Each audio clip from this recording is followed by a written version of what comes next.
Hi, I'm Mike Skinner with the Colorado Asphalt Pavement Association, and I'm here with my good friend and co-worker, Scott Sounart, who's the Pavement Engineering Discipline Lead for Kimley Horn. Welcome, Scott. Hey, Mike, how you doing? Good to work with you again. Pretty good. So today we've been tasked with talking about asset prioritization and the challenges that have been presented with COVID and impacts to local agencies and projected revenue shortfalls. So before we get into that, tell me a little bit about your history as a pavement engineer and how you've worked your way through pavement engineering and specifically deal with program asset management for local agencies. It's interesting, Mike. I've been doing this my entire career, including working early in the career with yourself and others that we regularly work with. And it was out in the field, boots on the ground, walking 500-foot sections and measuring cracks, and really fell in love with pavements and how we can improve them and provide perpetual pavements to really extend life and extend service life. And then that morphed into working with more cities and counties and agencies across the country that focused on different types of materials and binder types and really learning forensics. What is going on with a pavement, how to do the right correction to bring it back to a good service life and extend the life remaining with different maintenance techniques, and also to learn the new maintenance techniques that are out there that are good for increasing the preservation of pavements. Well, Scott, you and I both have a long history with MGPEC going back to its early days in 1994. Tell me a little bit about your involvement in MGPEC in its early formation, what it looked like, and what your involvement was with helping develop some specs, etc. As a young engineer, Mike, it was fascinating how MGPEC came across, and you and I both know some of the principal players that helped navigate that at a couple companies ago where we used to work, and I thought it was fascinating that the basis was, there's 23 or whatever agencies there was back then, and they all seem to have different pavement recommendations and thickness requirements and design requirements, and they were all a little bit different. And a few brilliant minds got together and decided, if we could come up with one standard approach, that would certainly make things a little bit more consistent, not only from a design perspective, but also from a construction perspective. And I feel, just in being in the background really and watching MGPEC now, 27 years old, 26 years old, whatever it is, really being a success and being a strong voice for the Denver metro area, at least, and beyond. And it's been a wonderful collaboration of great minds in the pavement industry in Colorado. Well, you can see on the slide here, here's a current snapshot of what MGPEC looks like, and it's the core 16 local agency members that are represented with the city icons there, and their jurisdictions highlighted in pink that I put together this map. And what's interesting, and when you look at the footprint in the Denver metro area alone, the MGPEC agencies are responsible for maintaining over 7,000 centerline miles that are represented within the DRCOG footprint, and that's over 80% of the mileage that DRCOG, or the Denver Regional Area Council of Governments, is responsible for maintaining. So MGPEC has a very strong and unified voice when it comes to designing, constructing, and then most importantly, maintaining that network. And just a couple of years ago, MGPEC led the way and issued a TAM guide, or a Transportation Asset Management Guide, to help not only the MGPEC members, but all the other agencies up and down the Front Range to manage and prioritize their assets. So that's kind of what we're going to focus on a little bit today. One of the things before we talk about— Mike, as well, sorry to interrupt you, is an interesting sidebar with that, with the company I currently work for. They were referencing mostly DOT and other specs, but over the last couple of years, just at our urging, they're referencing MGPEC specs now because of the different nuances in there, and it certainly is an important voice, like I said, for developing pavement recommendations across the city and the state. That's an interesting perspective. People ask us here at CAPA all the time about the use of DOT specs on private, commercial, or local agency works. And my co-worker here, Tom Clayton, his favorite response to that is, how many local roads does CDOT build? The answer is 0. And how many highways do our local agencies build? The answer is to 0. So why are we using highway specifications for local agencies? Hence MGPEC. One of the things that we do here at CAPA to help get an accurate assessment of how our local agency partners are doing is I developed this pavement condition report on an annual basis, and we just published it last week. It's available for free download on the CAPA website. And I like to show the success of this document. When we started it back in 2015, we had 27 local agencies responded. We're up to 95 agencies that are represented for cities and counties across the state.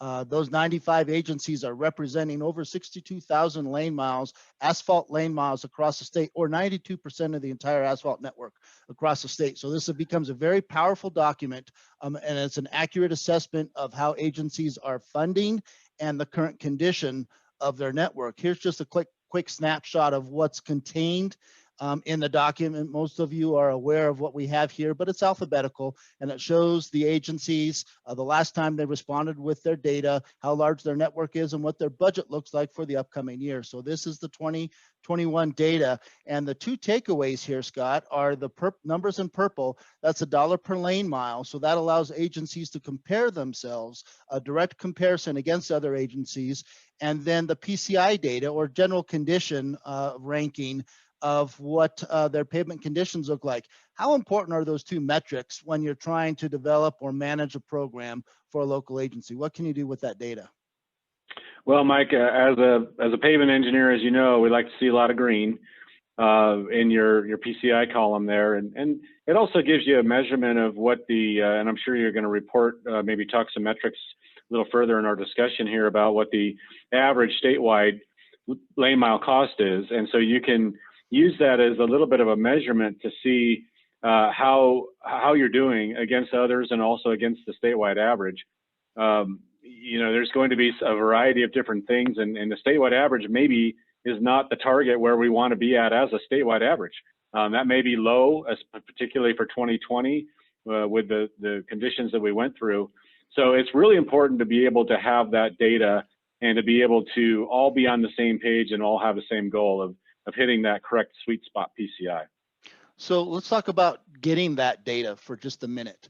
I get calls from our local agency partners quite regularly about either some, how can we have CAPA provide some technical support or some help on how to collect this data. How important is it as a asset management manager is the level of technology? What's more important, the level of technology or the commitment to the program to have a successful program, or are they equally important in your view? What does it take to develop a successful program? Really, knowledge of pavements, I think, is step number one. Step number two is there's a variety of different methodologies, little software, a lot of different software packages, a lot of ways of collecting the data.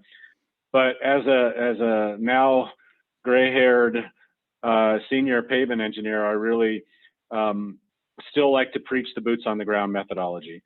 As you know, learning about distress types and understanding the difference between block cracking and fatigue cracking, or shoving versus rutting, two examples of which there's extreme differences in how you would mitigate those, either a mill and overlay or full depth reconstruction, big cost differences. So it's really what I like to do when I get out in front of agencies or even some private clients is just teach them about what you're looking at visually, and then what you can do with that based off of some either destructive or non-destructive data that we may find underneath the pavement surface.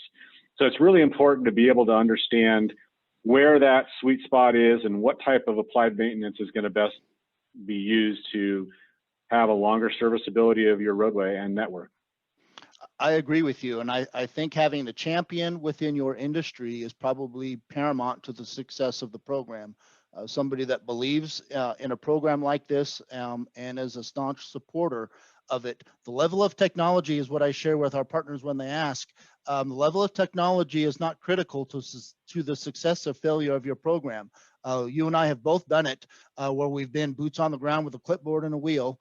measuring cracks, and we've also seen PK nails. Exactly. We've also seen the very high tech level, automated data collection vans with their lasers and LiDAR systems, et cetera. That also exists out there. Now that's what CDOT uses right now. But as we talked about the difference between CDOT and local agencies, the level of technology does not dictate the level of success of your program. It's more important about the commitment to the program and having a champion within your system to move forward. The last thing I think I'll share about the conditions and what we're looking at the takeaways from that document is it also gives us at CAPA a feel for what the size of the industry is going to look like this year. So for 2021, the 95 agencies that responded are looking at or programming over $312 million for those are basically their annual mill and overlay programs and their preventative crack seal, chip and slurry seal programs. On top of that, they're also budgeting close to $400 million on their capital works projects, their widening projects, et cetera. This does not include bridge work, culverts, et cetera. These are just paving, widening programs. So when you put those packages together, you're looking at over $680 million of local agency work in 2021. That's a big number. And then when you couple that with almost $285 million that CDOT is going to be spending on their rural resurfacing program, the asphalt program, just agency-wide, is approaching $1 billion for 2021. That's a big number when you start to put it into perspective like that, Scott. What I like about this, Mike, too, is, I mean, 2/3 of $1 billion, that's a pretty healthy market. I like the balanced approaches too, as well. I mean, obviously it'd be nice if you had a pretty high maintenance budget and the maintenance was effective for long-term strategy and maintaining pavements, but we all know that there is a non-infinite life of a pavement, and capital projects exist. But being able to see nearly 50-50 cut between your maintenance dollars and your capital projects, to me says that the program is working for sure. And just to be able to share some of these data and maybe help others, on how to implement some of those strategies is an awesome way to proceed. That's a great way to and look I really at like. the difference. I'm sorry. Go ahead. I'm sorry. I was asking you, Mike, about hopefully we'll see other measures here, coming up regarding the ballot initiatives. I think you're going to talk about that the next slide. But yeah, let's get some more past some of these measures and be able to put some of the tax dollars to work. Sustainable funding is the biggest issue when we talk about pavement management and asset prioritization. You and I have been doing this for a long, long time, and all the clients and agencies that we've ever interacted with, every one of them will tell you, if it's not their top priority, it's one of their top 3 priorities, is developing a sustainable funding program. The rest of this is not rocket science. It's cracking, mitigation, monitoring, engineering, developing a program. But without a sustainable funding source, revenue, these engineering programs, they just don't work.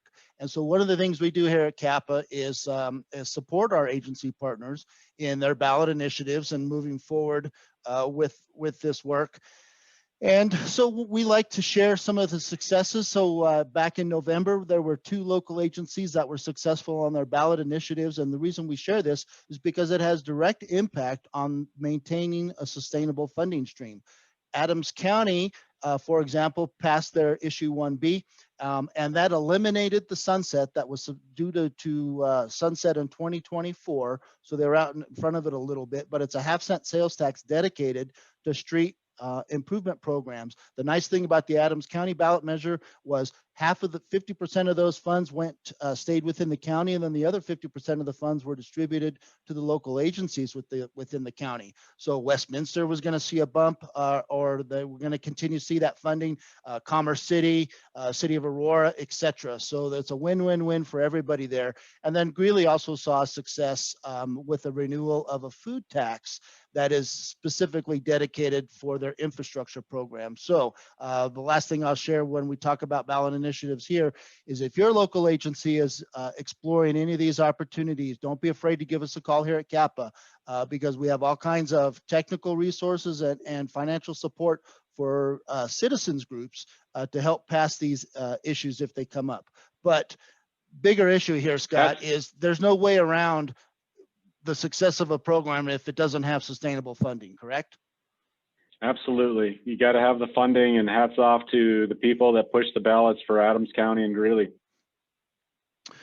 So COVID, let's talk about this. And COVID. now let's talk about asset prioritization. Early on in the summer, there was a survey that was put together from the state. CAPA participated, CCA, Colorado Contractors Association upstairs, put together a survey. And they, what we've got highlighted here in red in the middle is the takeaway, the different impacts from cities and counties. And we were showing potentially in the midsummer, we were going to see they're forecasting 30 to 50% revenue gaps for 2021. It wasn't that bad, and I'll share some data about that in a minute. But Scott, talk a little bit about why is there a significant difference in impacts from cities and counties? Why are the counties showing their impact wasn't as bad for their road and bridge program versus cities and their street programs? Why aren't they the same? Well, if you understand where the funding comes from, a lot of tax revenue, right? Cities are relying upon a lot of retail. Retail obviously was down. This survey was taken in the heart of COVID, and I'm sure there's been some improvements as things started to open up a little bit, but very difficult when you're dealing with retail or theaters or golf or anything outdoor activities that cities typically rely on versus counties where they're looking at property taxes for their revenue. And so a little bit more robust there, not as affected by COVID-19. But I feel like this is a waiting and happening, and 2021 should be on everybody's radar as just that comeback year. And I know we're all going to get through COVID here, hopefully shortly. But what a boon we're going to have with people who've been holed up for the last several months are just able to get out and spend their dollars and start adding back to the coffers of these, particularly of these cities and counties that need roads repaired and capital dollars improved. So at the time, again, this is April and May, so it was early on last year. But the last chart down there on the bottom, we've got a couple of things highlighted in red. These were agencies. You can see the cities and counties, and municipalities, and what their projected response was going to be. How were they going to address potential revenue gaps for 2021 because of COVID impacts. You can see the number one response for both counties and municipalities were they were going to delay capital projects. Then they were going to reduce some operating expenses, trimming the fat, etc. And then as relates to our industry was also delay equipment purchases.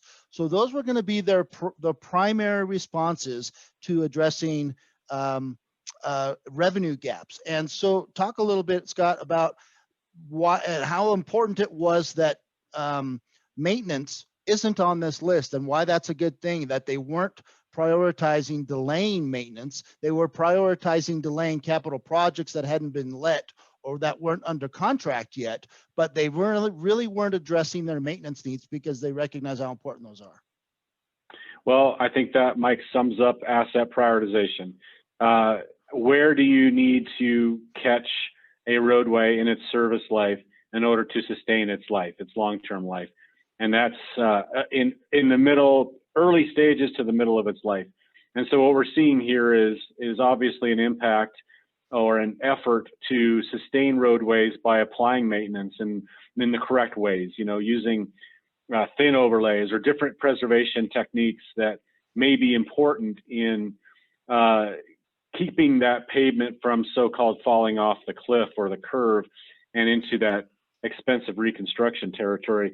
There's a lot of different products out there, and there's a lot of different paving techniques that we've really have been impacted since the advent of super pave technology, for one, back in the late 90s, that are really able to sustain pavements a lot more than we used to. So hats off to all those that the agencies that are really putting their dollars into the crack seals and seal coats and other preservation techniques that are keeping pavements a lot more sustainable. Here's a great example of what you were just talking about, Scott. This is just a couple of agencies. I just kind of handpicked a couple of agencies to show this is 2021 data for what their approved budgets look like this year. And you can see some of the positive growths. Denver, where they're putting an additional $100 million in through their Elevate Bond program. Douglas County saw a bump in their budget. El Paso County is good. Some of the other ones that are showing a decrease, but we have to be careful here because Moffett County, way up in the northwest Colorado, up there by Craig, is a great example. Their county commissioners asked the all departments to take an 8% reduction in their overall budget, but their road and bridge department got a bump. They got a $540,000 bump, which is significant for Moffett County. So while their overall county budget was down, the road and bridge budget actually went up by $500,000 because they recognized the need and importance for their roadway prioritization. I think the last slide that we talk about here is revenue that we look like. I'm able to compare agency to agency and year to year and get a direct comparison. And this year I had 27 agencies that responded to our 2021 survey and our 2020 that I could do a direct head-to-head comparison. And so when we look at these 27 agencies, 13 of them said their budgets were going down this year. 58, basically 50%. 14 of those agencies said they were either going to maintain or increase their budget for 2021. So when I mentioned earlier that earlier fallout from the survey that said maybe we're going to see 30 to 50% reduction in agencies, it didn't turn out that bad. So if you look at a net gain, the agencies that are going down versus the offset of the agencies that are going up, it's a net gain for these agencies by about $2.5 million. Basically, out of that $320 million, it's a neutral thing, but it's great. We're not seeing agency funding going like this. We're seeing it go like this. That's good news for everybody. Absolutely, Mike, and especially with the all important trend that we all know is around. Haven't seen the 2020 data yet, but population increase. I mean, Colorado is just in such a huge area of growth.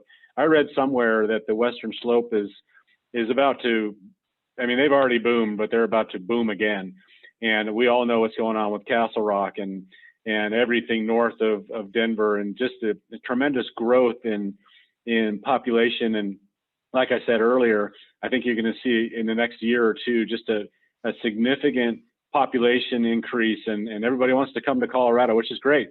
But to be able to, at least, even with the huge year that happened in 2019, followed by 2020, and all the issues of 2020, to see a budgeted increase is positive growth. I mean, it's not the rate we'd like to see, of course, you know, with all things considered, but I take this away as a huge positive for our state. I agree. It's the sky is not falling, and with some proper management, we can get through this without some serious negative impacts. Talk to me for a minute about that overall. When you look at the performance of an agency, and they tell you their overall PCI score, how heavy of a lift is it to get to raise that PCI score versus how easy it is for that PCI score to backslide? And to try to dig yourself out of that hole. There are two different levels of effort to maintain or to raise or to lower.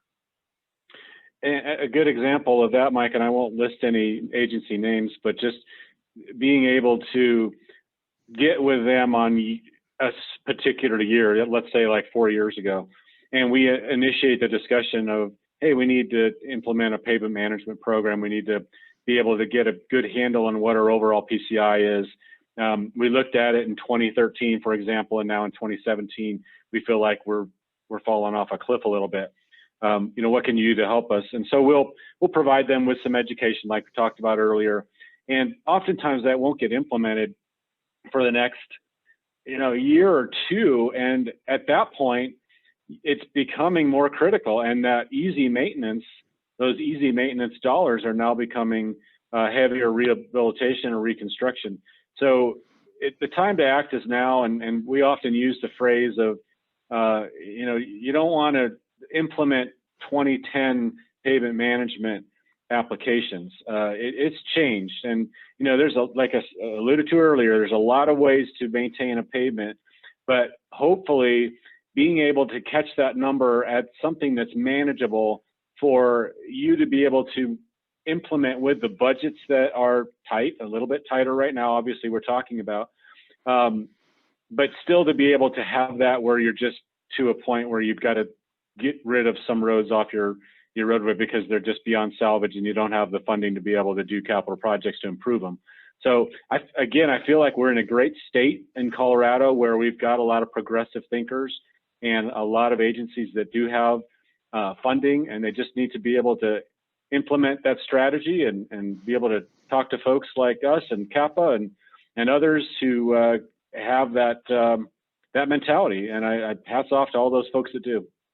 So our roadways that are out there that are requiring major rehabilitation, meaning they're in the poor category, fair and below, that would require, some in-place recycling, FDR, things like that. Those are budget killer type projects. And so we know that using some recycling techniques from a design perspective, program management can really help stretch the budget on those projects. But let's talk about the projects above that on the curve that are in the minor rehabilitation category. And let's talk about thin overlays right now and the success of what those can do for a local agency. And we say it's new technology, but it really isn't new. NCAT's been studying the performance of thin lift overlays. They put the first one down for Mississippi DOT at the test track in 2003. So we've got almost 2 decades of performance criteria on thin lays. What is your definition as a pavement engineer, Scott? What's your definition? What do you use when you think of thickness wise of a thin lay? I love thin overlays or thin lays. And you mentioned Mississippi. I was going to jump in and say the Deep South, Mississippi, Arkansas, Alabama, the Florida Panhandle, huge into thin overlays. Their DOTs have implemented that ultra thin overlays, which, ½ inch, even 3/4 of an inch. The pushback we get on those, and I'm a huge fan because you can almost use a thin overlay as a preventative maintenance technique, a little more pricier, but when you're getting 8 to 10 years out of a thin overlay versus 2 to 4 out of a seal coat, and you're paying 1.5 to 1.75 times the cost, well, you can do the math. I mean, it makes a lot of sense. I think that the challenge is there's still that overlay mentality that, oh, it's a rehabilitation, it's going to cost me this much, and why am I going to a thin overlay when I might as well just go to the thick overlay? Well, you're using a little bit less material. That thin overlay is acting as a real robust sealer and a nice riding course. The other mentality I think that we need to continue to educate is with some of our contractors and being able to find the right aggregates and the right mixes. Personally, I've designed some thin overlay mixes and they tend to work very well. They're very durable. Sometimes they're hard to test because, you think you need to test in terms of density and some of the other measurements that we measure traditional overlays with, we may not apply to a thin overlay. So I love where you're thinking, Mike, and I'm hopeful that we can help lead that charge and maybe even get more methodologies out there on how to design and implement a good thin overlay here in Colorado. Well, I think that's a great place to wrap up our discussion here today, Scott, is leave a couple of takeaways for our agency partners. The picture isn't as gloom as we thought. Developing a sustainable funding program is critical, and consultants and CAPA have some resources out there and available. And then the final takeaway are what are some of the actual tools that you can use, and the thin lay overlays that ½ an inch to inch range. It's really that sweet spot is about 3/4 of an inch. It's a finer blended material, but debunking and getting past some of those preconceived notions about it being rough, susceptible, etc. They've shown in 20 years of performance that those thin overlays can be excellent tools to maintain your roadway here. So with that, Scott, I want to thank you for joining us here at the MGPEC Annual Conference and sharing your expertise as a pavement manager and asset prioritization. Any final thoughts or takeaways? No, and thank you, Mike. It's great to be with you and to be with this wonderful organization that I've been really a part of for the last 26, 27 years. we live in a great state, a growth-oriented state. And keep in mind, I do a lot of national stuff too. We've got some of the best aggregates and binders around. And so be able to take advantage of that with asphalt pavements is just something that we need to continue to strive for. Thank you again. Great. Thanks, everybody. Thanks for having us.